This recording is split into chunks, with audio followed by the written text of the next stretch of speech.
le Deutéronome, chapitre 4. Maintenant, Israël, écoute les lois et les ordonnances que je vous enseigne. Mettez-les en pratique afin que vous viviez et que vous entriez en possession du pays que vous donne l'Éternel, le Dieu de vos pères. Vous n'ajouterez rien à ce que je vous prescris, et vous n'en retrancherez rien, mais vous observerez les commandements de l'Éternel votre Dieu, tels que je vous les prescris. Vos yeux ont vu ce que l'Éternel a fait à l'occasion de Baal-Péor. L'Éternel ton Dieu a détruit du milieu de toi tous ceux qui étaient allés après Baal-Péor. Et vous, qui vous êtes arrachés à l'Éternel, votre Dieu, vous êtes aujourd'hui tous vivants. Voici, je vous ai enseigné des lois et des ordonnances, comme l'Éternel mon Dieu me l'a commandé, afin que vous les mettiez en pratique dans le pays dont vous allez prendre possession.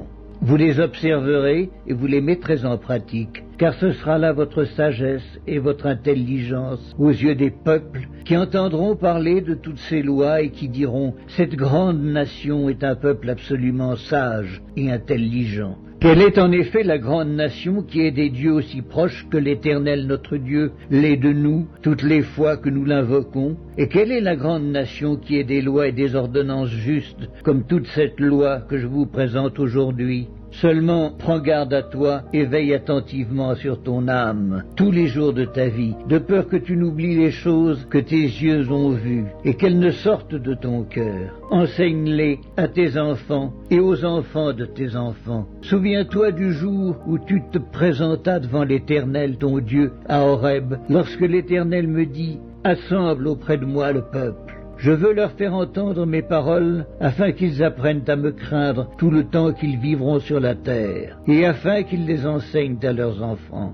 Vous vous approchâtes et vous vous tîntes au pied de la montagne. La montagne était embrasée et les flammes s'élevaient jusqu'au milieu du ciel. Il y avait des ténèbres, des nuées, de l'obscurité. Et l'Éternel vous parla du milieu du feu. Vous entendîtes le son de ses paroles, mais vous ne vîtes point de figure, vous n'entendîtes qu'une voix. Il publia son alliance qu'il vous ordonna d'observer, les 10 commandements, et il les écrivit sur 2 tables de pierre. En ce temps-là, l'Éternel me commanda de vous enseigner des lois et des ordonnances, afin que vous les mettiez en pratique dans le pays dont vous allez prendre possession. Puisque vous n'avez vu aucune figure le jour où l'Éternel vous parla du milieu du feu à Horeb, veillez attentivement sur vos âmes, de peur que vous ne vous corrompiez et que vous ne vous fassiez une image taillée, une représentation de quelque idole, la figure d'un homme ou d'une femme, la figure d'un animal qui soit sur la terre, la figure d'un oiseau qui vole dans les cieux, la figure d'une bête qui rampe sur le sol, la figure d'un poisson qui vive dans les eaux au-dessous de la terre.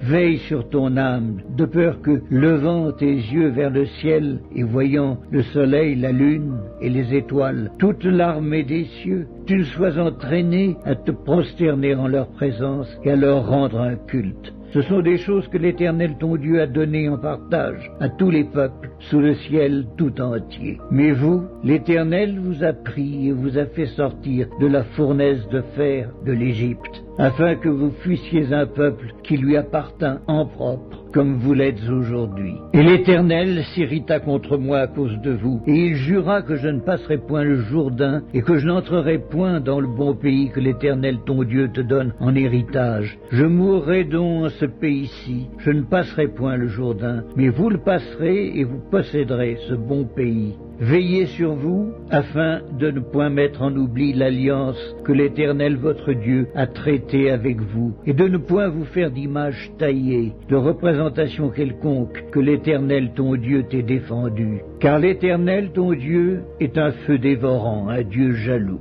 Lorsque tu auras des enfants et des enfants de tes enfants, et que vous serez depuis longtemps dans le pays, si vous vous corrompez, si vous faites des images taillées, des représentations de quoi que ce soit, si vous faites ce qui est mal aux yeux de l'Éternel, votre Dieu, pour l'irriter, j'en prends aujourd'hui à témoin contre vous le ciel et la terre. Vous disparaîtrez par une mort rapide du pays dont vous allez prendre possession au-delà du Jourdain. Vous n'y prolongerez pas vos jours, car vous serez entièrement détruits. L'Éternel vous dispersera parmi les peuples, et vous ne resterez qu'un petit nombre au milieu des nations, où l'Éternel vous emmènera. Et là vous servirez des dieux, ouvrage des mains de l'homme, du bois et de la pierre, qui ne peuvent ni voir, ni entendre, ni manger, ni sentir.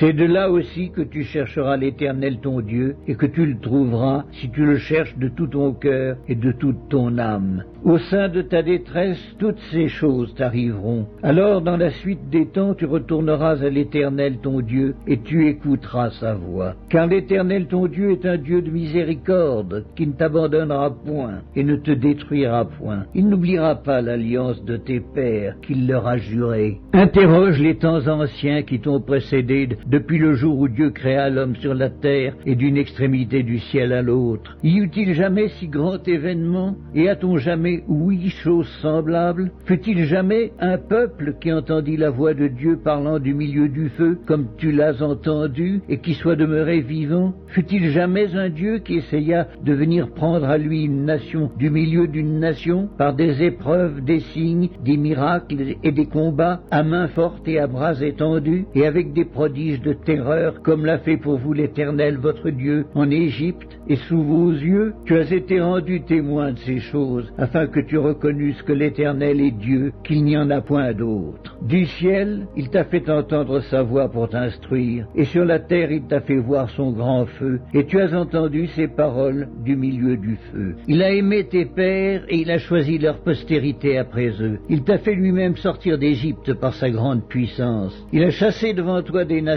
supérieures en nombre et en force, pour te faire entrer dans leur pays, pour t'en donner la possession, comme tu le vois aujourd'hui. Sache donc en ce jour, et retiens dans ton cœur, que l'Éternel est Dieu, en haut dans le ciel et en bas sur la terre, et qu'il n'y en a point d'autre. Et observe ces lois et ces commandements que je te prescris aujourd'hui, afin que tu sois heureux, toi, tes enfants après toi, et que tu prolonges désormais tes jours dans le pays que l'Éternel ton Dieu te donne. Alors Moïse choisit 3 villes de l'autre côté du Jourdain, à l'Orient, afin qu'elles servissent de refuge aux meurtriers qui auraient involontairement tué son prochain, sans avoir été auparavant son ennemi, et afin qu'il puisse sauver sa vie en s'enfuyant dans l'une de ces villes. C'était Beth-ser dans le désert, dans la plaine chez les Rubénites, Ramoth en Galaad chez les Gadites, et Golan en Basan chez les Manassites. C'est ici la loi que présenta Moïse aux enfants d'Israël. Voici les préceptes, les lois et les ordonnances que Moïse prescrivit aux enfants d'Israël après leur sortie d'Égypte. C'était de l'autre côté du Jourdain, dans la vallée, vis-à-vis de Beth-péor, au pays de Sion, roi des Amoréens, qui habitait à Hesbon et qui fut battu par Moïse et les enfants d'Israël après leur sortie d'Égypte. Ils s'emparèrent de son pays et de celui d'Og, roi de Basan. Ces 2 rois des Amoréens étaient de l'autre côté du Jourdain, à l'Orient. Leur territoire s'étendait depuis Aroër, sur les bords du torrent de l'Arnon, jusqu'à la montagne de Sion, qui est l'Hermon. Et il embrassait toute la plaine de l'autre côté du Jourdain, à l'Orient, jusqu'à la mer de la plaine, au pied du Pisga.